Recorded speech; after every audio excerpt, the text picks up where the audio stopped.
Welcome to epic पौराणिक tales. और आज हम बात करेंगे निर्जला एकादशी व्रत कथा के बारे में। लेकिन वीडियो में आगे बढ़ने से पहले कमेंट बॉक्स में ओम नमो नारायण लिखना बिल्कुल मत भूलिएगा। तो बढ़ते हैं वीडियो में आगे। निर्जला एकादशी को बाकी सभी एकादशी में सबसे श्रेष्ठ माना जाता है। कहा जाता है कि इस व्रत को करने से व्यक्ति को मोक्ष की प्राप्ति होती है और भगवान विष्णु की भी विशेष कृपा रहती है। निर्जला एकादशी का व्रत ज्येष्ठ मास की शुक्ल पक्ष की एकादशी तिथि के दिन रखा जाता है। इस बार ये व्रत बुधवार 31 मई को रखा जाएगा। इस दिन व्रत करने के साथ साथ निर्जला एकादशी की कथा पढ़ने से भी पुण्य प्राप्त होता है। तो आइए मैं आपको बताता हूँ व्रत की कथा। महाभारत काल में पांडुपुत्र भीम ने एक बार व्यास जी से कहा कि भगवान युधिष्ठिर, अर्जुन, नकुल, सहदेव, माता कुंती और द्रौपदी सभी एकादशी के दिन उपवास करते हैं और वो मुझसे भी इस व्रत को करने के लिए कहते हैं। आप तो जानते ही हैं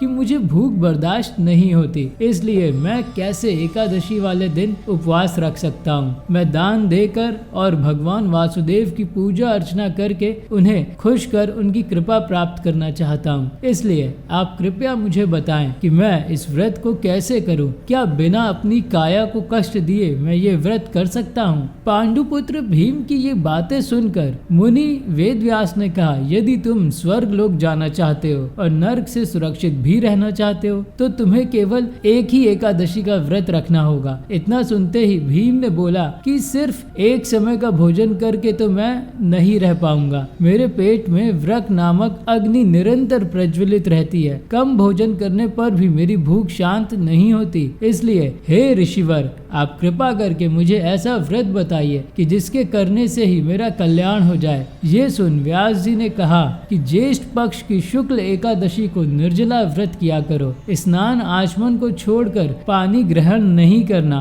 आहार लेने से व्रत खंडित हो जाता है, इसलिए तुम आहार भी मत खाना। तुम जीवन पर्यंत इस व्रत का पालन करो। इससे तुम्हारे पूर्व जन्म में किए गए एकादशियों वाले दिन खाए गए अन्न के कारण मिलने वाला पाप नष्ट हो जाएगा। साथ ही इस दिन तुम्हें ओम नमो भगवते वासुदेवाय इस मंत्र का उच्चारण करो। महर्षि व्यास की आज्ञा के अनुसार पांडुपुत्र भीम ने बड़ी हिम्मत के साथ निर्जला एकादशी का ये व्रत किया। लेकिन सुबह होते ही वो मूर्छित हो गए। तब उनके चारों भाइयों ने उन्हें गंगा जल, तुलसी का चरणामृत पिलाकर मूर्छा से बाहर निकाला। कहते हैं तभी भीम पाप मुक्त हो गए। आई होप कि आपको मेरे ये वीडियोस पसंद आ रहे होंगे। अगर आ रहे हैं तो प्लीज चैनल को सब्सक्राइब करिए और नोटिफिकेशन बेल आइकन पर क्लिक करिए। Stay tuned.